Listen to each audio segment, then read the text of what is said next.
बिस्मिल्लाहिर्रहमानिर्रहीम। हम चैप्टर 3 पढ़ रहे हैं। चैप्टर 3 फ्रोज़न की बुक से। आज हम पढ़ेंगे ट्रांसमिशन एम्पेयरमेंट्स। सबसे पहले हम ये देखेंगे कि व्हाट इज़ ट्रांसमिशन एम्पेयरमेंट्स। जब कोई सिग्नल आप ट्रांसमिट करते हैं और वो सिग्नल जब आप रिसीव करते हैं किसी रिसीवर साइड पे, और जब आप उस सिग्नल को जो आपने ट्रांसमिट किया उसको आप रिसीवर साइड पे रिसीव करते हैं, लेकिन रिसीवर साइड पे आपका जो सिग्नल है उसका जो शेप, उसकी स्ट्रेंथ, ठीक है, उसकी शेप और उसकी स्ट्रेंथ जो है, जिसको हम कहते हैं एनर्जी बेसिकली, वो उस हालत में ना रहे जो आपने ट्रांसमिट किया था, तो हम कहते हैं कि this is called transmission impairment. The signal जो है what is sent is not what is received. वो सिग्नल जो आपने सेंड किया है रिसीवर साइड पे, आपको उस तरह का सिग्नल रिसीव ना हो, उस तरह का सिग्नल रिसीव ना हो मतलब उस हालत में उसकी शेप जो है, उसकी शेप डिफरेंट हो जाती है रिसीवर साइड पे उस सिग्नल की, या उसकी जो एनर्जी थोड़ी सी ज़्यादा थी और आपको रिसीवर साइड पे आपको सिग्नल मिले उसकी एनर्जी वो ना रहे, तो हम कहते हैं कि this is called transmission impairment. या ये भी हो सकता है कि सिग्नल आपको डिफरेंट डिलेस के साथ मिले रिसीवर साइड पे, तो उसमें कुछ कंपोनेंट्स जो है जो आपने ट्रांसमिट किए वो एग्जैक्ट उसी सिमल्टेनियसली रिसीव नहीं होते, कुछ पहले आ जाते कुछ बाद में आ जाते, तो हम कहते हैं कि ये this is called transmission impairment. So ये वजह क्यों बनी, ये ट्रांसमिशन एम्पेयरमेंट आती क्यों है, इसकी मेन वजह आपकी जो ट्रांसमिशन एम्पेयरमेंट आने की मेन वजह आपके मीडियम का क्या है। जो मीडिया आप यूज़ कर रहे हो वो परफेक्ट नहीं होता। आप कोई केबल यूज़ कर रहे हैं या आप कोई वायरलेस मीडिया यूज़ कर रहे हैं, वो इतना परफेक्ट नहीं होता। उस इम्परफेक्शन की वजह से आपके पास ट्रांसमिशन एम्पेयरमेंट आती है, जो सिग्नल की स्ट्रेंथ को, सिग्नल की शेप को ख़राब कर देती है। So this is called transmission impairment. आप जो ट्रांसमीटर पे आपके पास एक फाइन सिग्नल है, रिसीवर साइड पे आपको वो फाइन सिग्नल रिसीव ना हो, तो हम कहते हैं कि this is due to the transmission impairments. और ट्रांसमिशन एम्पेयरमेंट्स हमारे पास 3 तरह के हैं। एटेन्यूएशन है, डिस्टॉर्शन है and noise. These 3 are basically transmission impairment. या जो ये सिग्नल की शेप, स्ट्रेंथ जो ख़राब होती है, या तो वो एटेन्यूएशन की वजह से ख़राब होती है, डिस्टॉर्शन की वजह से ख़राब होती है, या नॉइज़ की वजह से ख़राब होती है। या अगर मैं आपसे कोई क्वेश्चन करूं कि what are the causes of transmission impairments, so आपका आंसर ये होना चाहिए कि हमारे पास 3 वजूहात की वजह से सिग्नल की स्ट्रेंथ या ट्रांसमिशन एम्पेयरमेंट्स आती हैं। वो वजूहात क्या है, या तो वो एटेन्यूएशन की वजह से सिग्नल की स्ट्रेंथ ख़राब हो जाती है, या डिस्टॉर्शन की वजह से सिग्नल की इसका शेप ख़राब हो जाता है, डिलेज आती है, सिग्नल्स के different frequency component arrive at different times, that is due to the distortion या नॉइज़। कोई अनवांटेड सिग्नल्स जो है आपकी ओरिजिनल सिग्नल के साथ ऐड हो जाता है, तो उस वजह से सिग्नल्स जो है वो हम कहते हैं कि वो डिस्टॉर्ट हो जाता है, या वो उस हालत में नहीं रहता जिस फॉर्म में आपने ट्रांसमिट किया है। ट्रांसमिशन एम्पेयरमेंट समझ आ गई है? और ये किस वजह से आती यस है? सर। ये imperfection of the transmission media, वो जो केबल आप यूज कर रहे हैं जिसके थ्रू आप सिग्नल ट्रांसमिट कर रहे हैं, ठीक है, या जो वो वायरलेस मीडियम आप यूज कर रहे हैं, जिस तरह हम वाईफाई यूज करते हैं या जीएसएम जो आप मोबाइल फोन में यूज करते हैं, तो इन्वायरमेंट की वजह से भी कुछ नॉइजेस जो है आपके ओरिजिनल सिग्नल के साथ ऐड हो जाती है। अच्छा, उसको हम ओवरकम भी कर सकते हैं, हम कंप्लीटली ख़त्म तो नहीं कर सकते, लेकिन हम ट्राई करते हैं कि हम ट्रांसमिशन एम्पेयरमेंट को रिड्यूस करें। हम हमेशा से ट्रांसमिशन एम्पेयरमेंट को रिड्यूस करने की कोशिश करते हैं, ठीक है। अब सबसे पहले हम ये देखते हैं कि एटेन्यूएशन क्या है। सबसे पहले कि there are causes of impairments are due to the attenuation, distortion and noise। अभी हम पढ़ते हैं कि attenuation है क्या। फर्स्ट हम ये देखेंगे व्हाट इज attenuation। अच्छा, एटेन्यूएशन जो है सिग्नल की स्ट्रेंथ या एनर्जी का कम होना, इस कॉल्ड एटेन्यूएशन। मिसाल के तौर पर आप मोबाइल फ़ोन को देखें, समटाइम्स आपके पास सिग्नल की स्ट्रेंथ ज़्यादा आ रही है, आपके आपके पूरे सिग्नल्स आ रहे हैं, आप थोड़ा सा दूर जाते हैं अपने टावर से, जब आप दूर जाते तो आपकी सिग्नल की स्ट्रेंथ कम होती जाती है, या अपने घर में वाईफाई राउटर से थोड़ा सा दूर जब आप जाते हैं, जितना आप दूर जाते हैं अपने वाईफाई राउटर से, तो आपकी सिग्नल की स्ट्रेंथ आहिस्ता आहिस्ता कम हो जाती है। तो डिस्टेंस की वजह से जब सिग्नल की स्ट्रेंथ कम हो जाए तो हम इसको एटेन्यूएशन कहते हैं। तो मिसाल के तौर पर इनिशियली आपकी सिग्नल की स्ट्रेंथ ज़्यादा थी, आपका सिग्नल बेहतर था जब आप राउटर के करीब थे, लेकिन जब आप राउटर से दूर गए अपनी वाईफाई राउटर से, तो आपकी सिग्नल की स्ट्रेंथ कम हो गई और आपकी सिग्नल जो है उसकी एनर्जी थोड़ी सी कम हुई। इसको हम कहते हैं एटेन्यूएशन। या किसी केबल के ऊपर आप सिग्नल ट्रांसमिट करते, इनिशियली उसकी सिग्नल की फुल वेव फॉर्म बनता है या उसकी स्ट्रेंथ ज़बरदस्त होती है, एम्पलीट्यूड उसका ज़्यादा होता है, लेकिन जब विदाउट एनी एम्पलीफायर जब आप दूर जाके रिसीव करते हैं और उसके दरमियान डिस्टेंस ज़्यादा, तो आपको जो सिग्नल रिसीव होता है वो वीकर सिग्नल होता है। अच्छा, ये वीकर सिग्नल किस वजह से आता है? It's due to the distance. आप जब अपने ट्रांसमीटर से दूर जाते हैं तो आपकी सिग्नल की स्ट्रेंथ कम हो जाती है, दिस इज कॉल्ड एटेन्यूएशन। ठीक है। अच्छा, इसको हम ओवरकम कैसे कर सकते हैं? हम दरमियान में एम्पलीफायर लगा देते हैं। एम्पलीफायर ये काम करता है कि आपकी सिग्नल की स्ट्रेंथ को इंक्रीज करता है। तो उसको एटेन्यूएशन को ओवरकम करने के लिए या एटेन्यूएशन ख़त्म करने के लिए या रिड्यूस करने के लिए हम क्या करते हैं, हम एक एम्पलीफायर लगा देते हैं दरमियान में। हमें पता लग रहा है कि यहाँ पे सिग्नल की स्ट्रेंथ कम्प्लीटली ख़त्म हो जाएगी, तो वहाँ पे हम जिस तरह हम बूस्टर लगाते, तो एम्पलीफायर का ये ही वही काम है कि वो सिग्नल की स्ट्रेंथ को इंक्रीज कर देता है। So this is called attenuation. ठीक है। अब एटेन्यूएशन को मैयर हम किस तरह करते हैं? मैयर जो है हम इस फॉर्मूले के थ्रू कर सकते हैं, डीबी। डीबी आपके पास ये लॉस भी हो सकता है या गेन भी हो सकता है। सिग्नल की स्ट्रेंथ कम भी हो सकती है और ज़्यादा भी हो सकती है। मिसाल के तौर पर एक सिग्नल की स्ट्रेंथ कम होगी, लेकिन हमने एम्पलीफायर लगा दी एक जगह पे, एम्पलीफायर लगाने से सिग्नल की स्ट्रेंथ इंक्रीज होगी, तो सिग्नल की स्ट्रेंथ कम भी हो सकती है या ज़्यादा भी हो सकती है। So D B is equal to 10 log P2 over P1। P1 क्या है? Input signal. P2 क्या है? Output signal. P1 जो आपने सिग्नल ट्रांसमिट किया है, ठीक है। P2 क्या है? P2 वो सिग्नल है जो आप रिसीव करते हैं रिसीवर साइड पे। ठीक है। मिसाल के तौर पर आपके मोबाइल फ़ोन जो है, जब आप रिसीवर साइड पे होते हैं तो आप आउटपुट सिग्नल होता है, लेकिन जब आप बोलते हैं तो वो आप बेसिकली किस साइड पे होते हैं? आप इनपुट सिग्नल की साइड पे होते हैं। सो P2 वो सिग्नल है जो एक सर्टेन डिस्टेंस के बाद वो सिग्नल आप रिसीव करते हैं। P2 is basically the output signal, P1 is the input signal. So DB is equal to 10 log to P2 over P1। P2 over P1। P2 जो है आपका आउटपुट सिग्नल है, जो आप रिसीव्ड सिग्नल भी आप इसको कह सकते हैं, या power of received signal, and this is the power of the input से या ट्रांसमिटेड सिग्नल। मिसाल के तौर पर हम एक एग्जांपल को देखते, ये देखें आप, इसी डायग्राम से आपको आइडिया हो सकता है कि ये आपका ओरिजिनल सिग्नल था। जब आप इसको ट्रांसमिट किया, मिसाल के तौर पर ये 10 किलोमीटर या 10 मीटर्स या वट एवर 100 मीटर के बाद सिग्नल की स्ट्रेंथ कम हो गई। देखिए उसकी शेप सेम है, देखिए ये बिल्कुल इसी तरह का सिग्नल है, लेकिन इसका एम्पलीट्यूड जितना भी था, लेट्स सपोज 5 था, ठीक है, और ये रिड्यूस हुआ, लेट्स सपोज ये 2 बन गया है, या ये उससे भी कम हो गया। तो देखिए सिग्नल की एम्पलीट्यूड जो है वो कम हुआ है, देखिए। ठीक है। तो यहाँ ये क्या है? This is called attenuated signal. जब इसके दरमियान एम्पलीफायर यूज करते तो सिग्नल को आप क्या करते, दोबारा से उसको ओरिजिनल हालत में ले आते। So this is amplified signal. तो ये दिस इज कॉल्ड एटेन्यूएशन। एक सर्टेन डिस्टेंस ट्रेवल करने के बाद आपकी सिग्नल की स्ट्रेंथ कम हो जाती है, दिस इज कॉल्ड एटेन्यूएशन। ये हमारे पास क्या है? इसको हम एटेन्यूएशन कहते हैं। सो सिग्नल की स्ट्रेंथ यहाँ कम है। अच्छा, this is your input signal and this is P1 और ये आपका क्या है? P2 है। ठीक है। या ये P1 है और ये P2 है। अगर आपने एम्पलीफायर यूज नहीं किया, एम्पलीफायर यूज किया वट एवर, तो ये इन दोनों को आप देखिए, ओरिजिनल सिग्नल था, इसको P, अगर आप यहाँ पे मैयर करना चाहते हैं इस पॉइंट के ऊपर, तो फिर ये P2 ये जो है आउटपुट सिग्नल होगा, जिसको हम P2 कहते हैं। या अगर आप इस जगह पे मैयर करना चाहते हैं अपनी लॉस जो DB, तो फिर ये P2 होगा। वो डिपेंड करता है कि आप कहाँ पे फाइंड करना चाहते हैं। समझ आ रहा है आप लोगों को?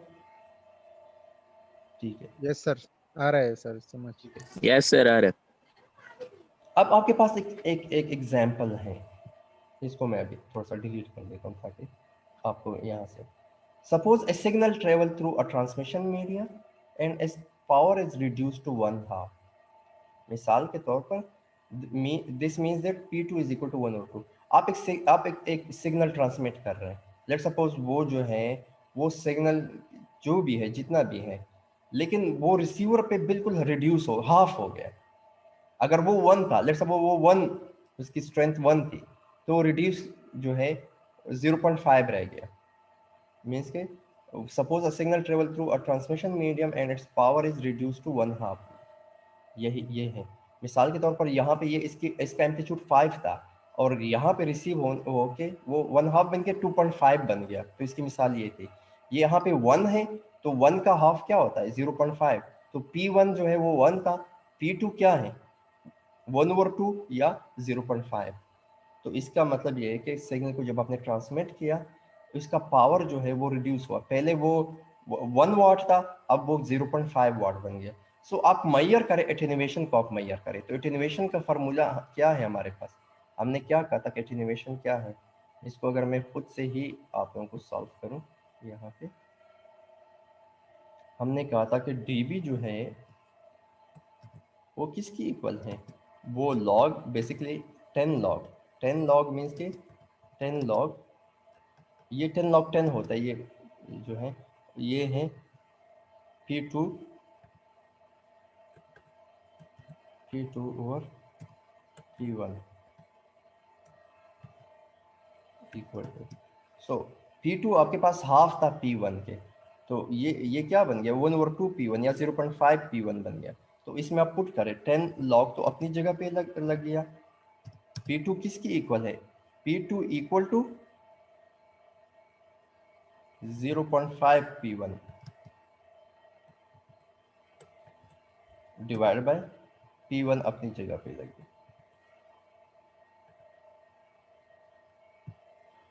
इसको हम इस तरह सॉल्व कर सकते हैं। मतलब यहाँ पे आपको क्या बता रहा है कि आपका सिग्नल एक सर्टेन डिस्टेंस ट्रेवल करने के बाद P2 जो है बेसिकली क्या है, वो इक्वल बन जाता है 0.5 जो आपने सेंड किया था P1 के। तो हमने सिर्फ P2 की जगह हमने सिंपल ये वैल्यू पुट कर दी, ये बेसिकली 0.5 है। तो P1 के साथ ख़त्म हुआ, ठीक है। तो आपके पास जो है you can cross P1 with P1, तो आपके पास जो dB रह गया वो है 10 log 10 है बेसिकली ये 0.5। सो 0.5 का जब आप log लेंगे और उसको आप मल्टीप्लाई करेंगे 10 के साथ, तो आंसर आपके पास आएगा -3 dB। तो इसमें कितना लॉस आया 0.3 dB।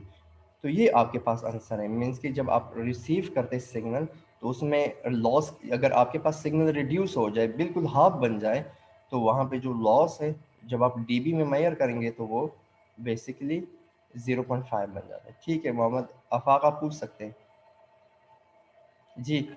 अस्सलाम वालेकुम सर, वो हमारी 10:30 पे सर दूसरी क्लास है प्रोग्रामिंग की। तो आपने तो बताया नहीं था मुझे। सर मुझे भाई भी नहीं किस पता था कि आपको प्रोग्रामिंग की क्लास लेनी क्लास है। है? तो वो फिर तो क्या करें, कल मैम मतलब ने लिया था। उसको थोड़ा सा डिले कर दे, आप उनसे कह दें। सर जी वो तो कल हुआ था, वो मेरा भी था कंप्यूटर सर हमारी नहीं हुई प्रोग्रामिंग थी की। कल, वो कल होनी थी तो कल मैम की लाइट का इश्यू था तो आज है वो। वो तो मैंने अटेंड किया था भाई, मैम सना की जो है। अच्छा वो मैम क्लास सना की कल, नहीं है, मैम अनीला की क्लास है। अच्छा अच्छा, वो ठीक है, वो कोई और नहीं होगा आप फिर। अभी अभी आप थोड़ा सा कैरी ऑन करें, उनको मैम को कह के वो उनकी क्लास जो है कि थोड़ा सा डिले हो सकता है 1.5 आवर या 10। सर वो दूसरे ग्रुप वाले भी लेते हैं ना, एआई वाले और वेब वाले, तो सर मुश्किल है। हाँ ठीक है, तो हम इस जगह पे हम रोक देते हैं, ठीक है। फिर हम आगे क्लास खत्म होने के बाद दोबारा स्टार्ट करते हैं, ठीक है। या सर अभी कंटिन्यू रखें, जब वो मैम अभी मैसेज करेंगी ना 10:30 तक, तो फिर 1-2 मिनट शायद लेट हो जाए। ठीक है, फिर आप ना फिर बात ना करें, फिर आप निकल जाए ग्रुप से डायरेक्टली, ठीक है। कोई इशू नहीं है, मैं रिकॉर्ड सर करता अभी आप रहूँगा। कंटिन्यू रखें ना, जब या मैम का मैं मैसेज कंटिन्यू आएगा रखता तो हूँ, फिर हम। जिसने क्लास के लिए जाना है वो लीव कर दे, इसकी रिकॉर्डिंग वैसे भी हो रही है। और साथ में शकीब अरसलान तो है मेरे साथ, ठीक है। ठीक है सर, आप कंटिन्यू रखें। ठीक है। सो हमारे पास एक दूसरा क्वेश्चन है, इसको देख लेते हैं। इसको मैं डिलीट कर देता हूँ ताकि इसको हम सॉल्व करें तो हमें आइडिया हो। A signal travel through an amplifier and its power is increased 10 times. देखिए यहाँ पे देखिए एक सिग्नल को जब आपने ट्रांसमिट किया तो उसकी स्ट्रेंथ इंक्रीज होगी। इसका मतलब ये है कि जब आप सिग्नल की स्ट्रेंथ इंक्रीज होती है तो ये आपको अंडरस्टैंड करना चाहिए कि कहीं पे कोई एम्पलीफिकेशन हो रही है, कहीं पे एम्पलीफायर लगा हुआ है। So this means that P2 is equal to 10 P1। देखें P2 क्या है, P1 के 10 टाइम्स है। जब आपने सिग्नल ट्रांसमिट किया तो वो तब 1 वाट था, लेकिन जब आपने रिसीव किया तो वो 10 टाइम्स इंक्रीज हो गया। आपने कोई इतना बेहतरीन एम्पलीफायर लगाया था तो उसने सिग्नल की स्ट्रेंथ को एक्सट्रीमली जो है वो उसके एम्पलीट्यूड को इंक्रीज किया, उसकी एनर्जी बेहतरीन आपको जो है सिग्नल की स्ट्रेंथ इंक्रीज होगी, उसका पावर इंक्रीज हुआ। So in this case the amplification gain of power can be calculated as. आप किस तरह कैलकुलेट कर सकते हैं, तो यहाँ पे दोबारा इसको मैं मैयार करता हूँ, बड़ा आसान है। एक तो चीज़ हमें पता लग गई कि P2 किसकी इक्वल है, 10P1 के इक्वल है। तो अगर मैं यहाँ पे इसको सॉल्व करना चाहूँ तो बहुत आसानी से मैं इसको सॉल्व कर सकता हूँ। ये dB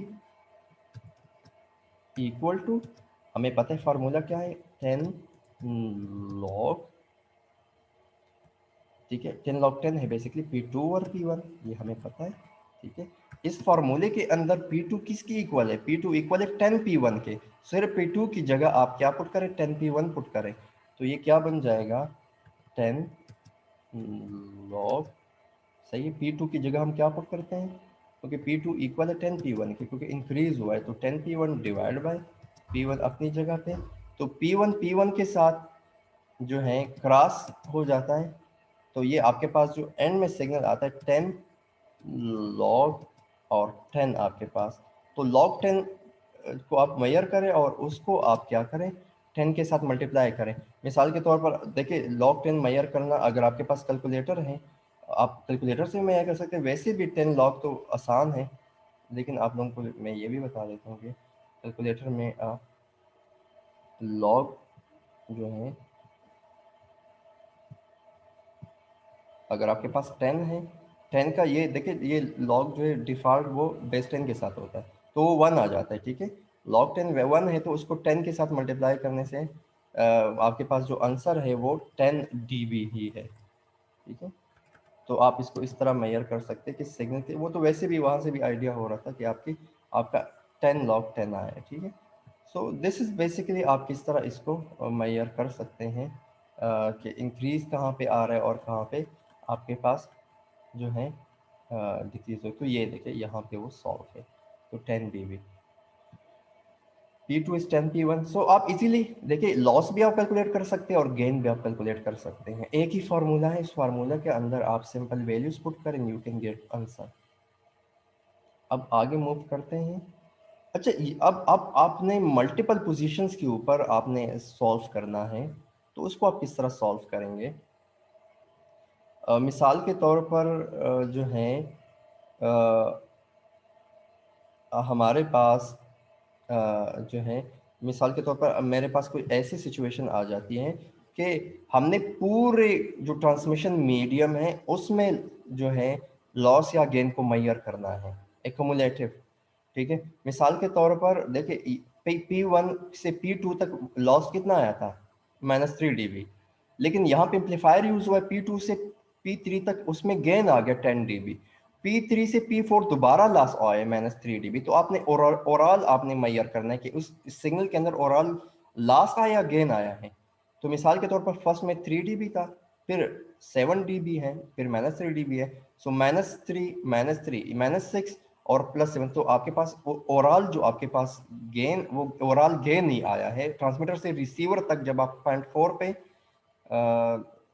मेजर करते हैं एटेन्यूएशन, तो आपके पास 1 dB का गेन आया। इट मीन्स कि आपके पास लॉस तो कुछ सिचुएशंस के अंदर आया था कहीं किसी पॉइंट के ऊपर, लेकिन एम्पलीफायर से गुजरने के बाद आपके पास सिग्नल जो है P4 पे 1 dB का इंक्रीज आया है। मिसाल के तौर पर अगर ये लेट्स सपोज हो जाए, ये -5 हो जाए और ये बाकी अपनी जगह पे रहे, तो फिर हम कहेंगे कि आपके पास -1 dB का लास्ट आए, क्योंकि -5 और -3 -8 + 7 dB, तो -1 dB।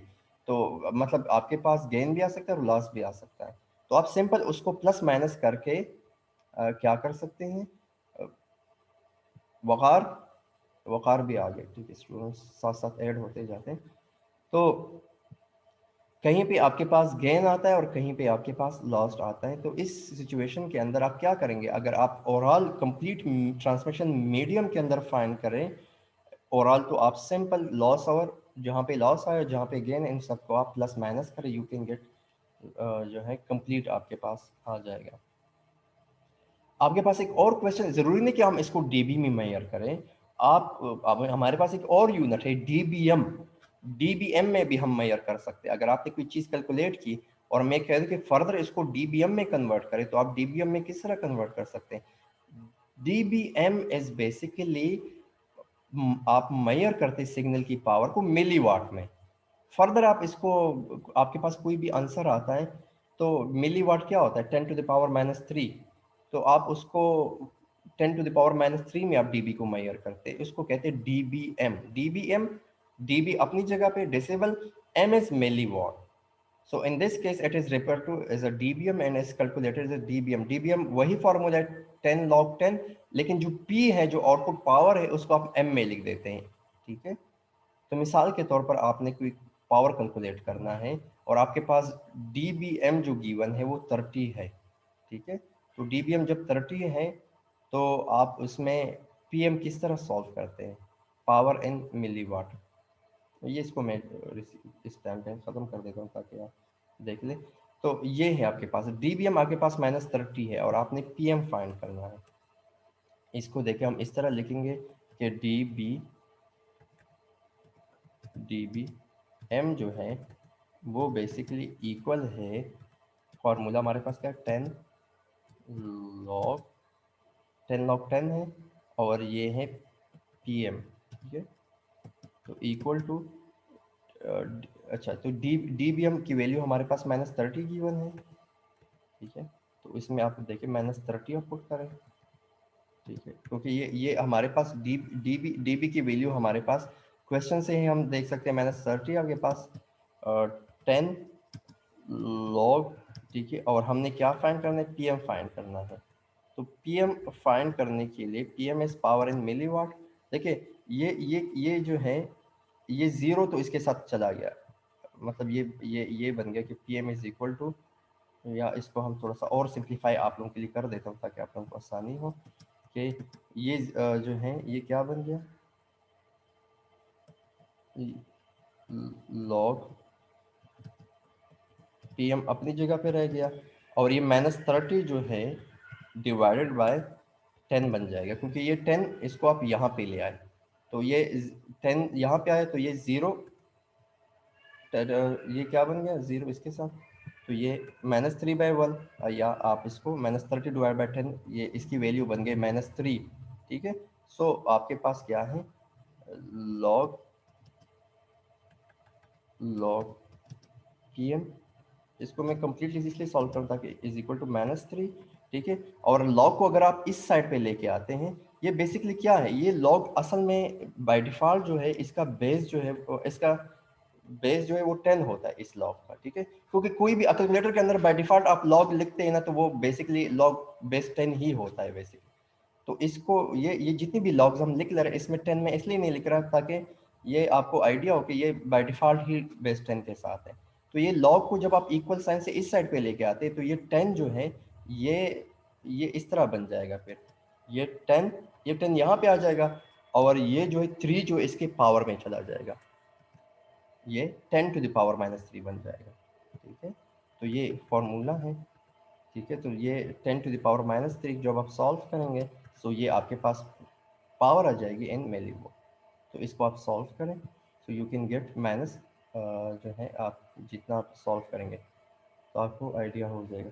तो यहाँ पे दोबारा से देखें, जो मेरे पास सॉल्व फॉर्म में पड़ा हुआ है उसको भी आप देख लें।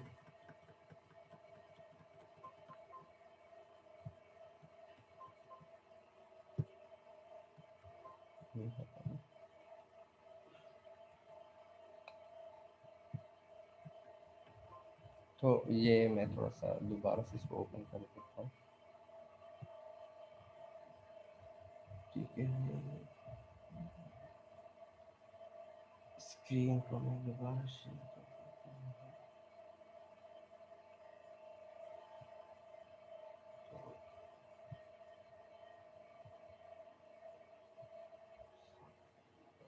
डेस्कटॉप पे